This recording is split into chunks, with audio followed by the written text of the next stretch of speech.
Tiga, action. Oke, halo kawan-kawan dari FIB UI. Saya Azuzan JG, salah seorang dewan juri dalam festival teater di FIB UI. Hal yang sangat menonjol dalam festival ini saya lihat secara umum faktor semangat.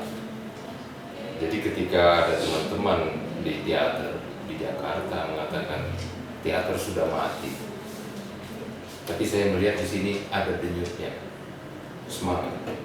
Ini sangat positif sekali. Dan kemudian hal yang kedua menjadi catatan saya adalah tentang setiap grup berusaha untuk mengorganisasikan grupnya sebaik mungkin. Saya juga mengamati festival teater di Jakarta, di berbagai wilayah, di 5 wilayah Jakarta, dan saya melihat pengorganisasian grup di sini cukup baik.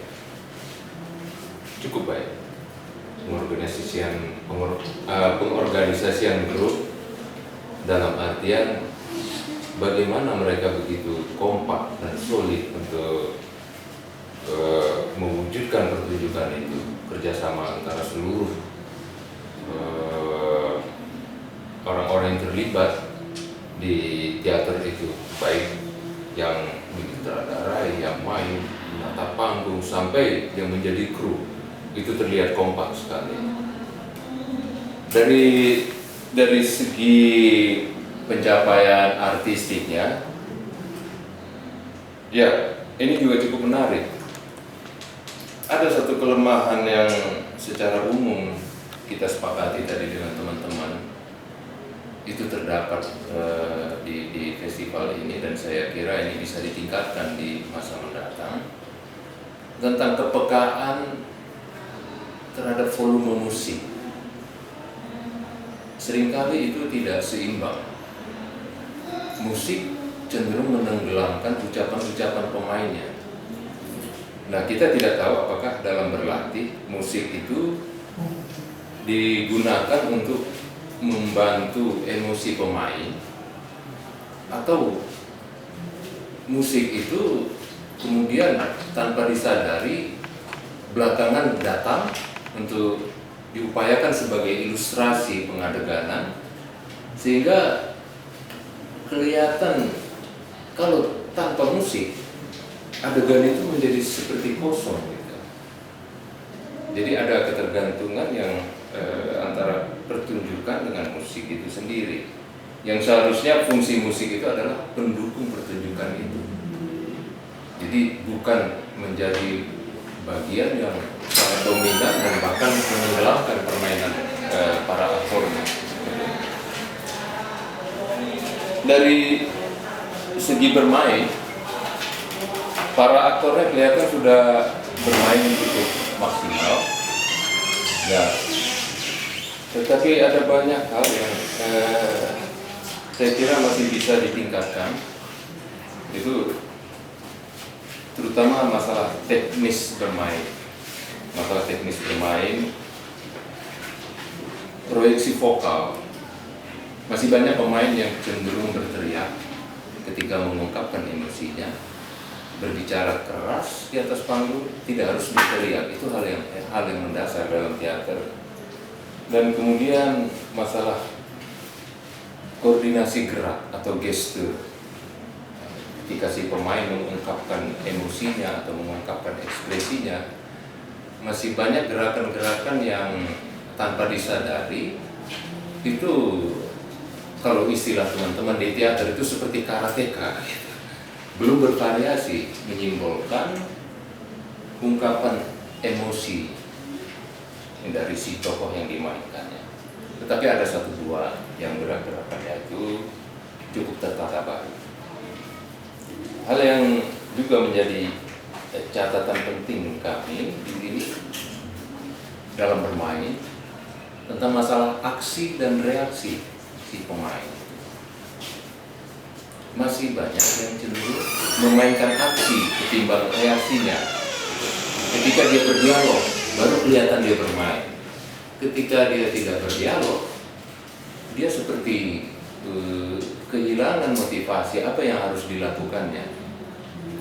Padahal reaksi itu tidak kalah pentingnya dalam bermain. Aksi itu tentu saja lahir karena adanya reaksi. Itu aksi reaksi yang beruntun dari adegan demi adegan itu. Dari segi penyutradaraan,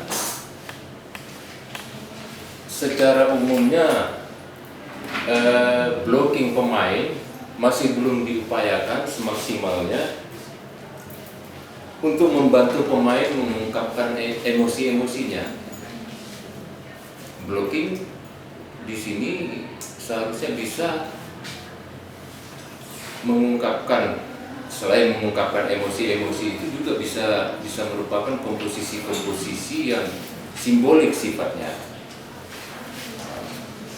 Misalnya menggambarkan ketertekanan, menggambarkan ada misalnya intimidasi dan sebagainya. Yang saya kira mungkin karena proses yang relatif singkat sehingga masalah blocking ini belum dimaksimalkan. Penguasaan ruang-ruang blocking itu juga ini berhubungan dengan penataan artistiknya. Ruang-ruang panggung itu belum termanfaatkan secara maksimal. Jadi pemilihan acting area cenderung ke depan. Dan blocking-blockingnya itu hampir terjebak dalam blocking-blocking sejajar. Padahal ada banyak kemungkinan blocking, misalnya dalam komposisi segitiga gitu, dan komposisi yang diagonal sifatnya. Nah ini saya kira mungkin bisa divariasikan teman-teman di kesempatan mendatang. Tentang penataan artistik, ya ada banyak setting dekorasi yang menarik, sangat menarik, menggambarkan tentang ruang peristiwa dari wilayah-wilayah yang semula tidak dikenali. Bisa menggambarkan suasana di Jepang, di Cina, di Rusia dan sebagainya. Tetapi setting-setting itu nyaris terjebak hanya menjadi latar belakang dari peristiwa, belum menjadi satu bagian yang juga mendukung pengadeganannya. Jadi si adegan itu adegan-adegan yang dimunculkan itu cenderung ada di depan dan setting-settingnya itu ada di belakang gitu. Jadi belum menyatu dengan settingnya. Tentu saja tidak seluruhnya, ada beberapa pertunjukan yang hal itu menyatu, terlihat sudah menyatu, dan kehadiran ruang itu, setting itu memang kelihatan itu kebutuhan adegannya. Jadi tidak sekedar menggambarkan ruang peristiwanya ada di mana, gitu, tetapi sudah menjadi satu kesatuan dari peristiwa itu sendiri. Ya, itu. Saya kira demikian catatan kami, dan tentu saja ini sangat menggembirakan buat kami karena seperti yang saya katakan tadi, saya prihatin mendengar teman-teman berbicara bahwa teater sudah mati, dan di sini saya menemukan denyutnya kembali. Terima kasih.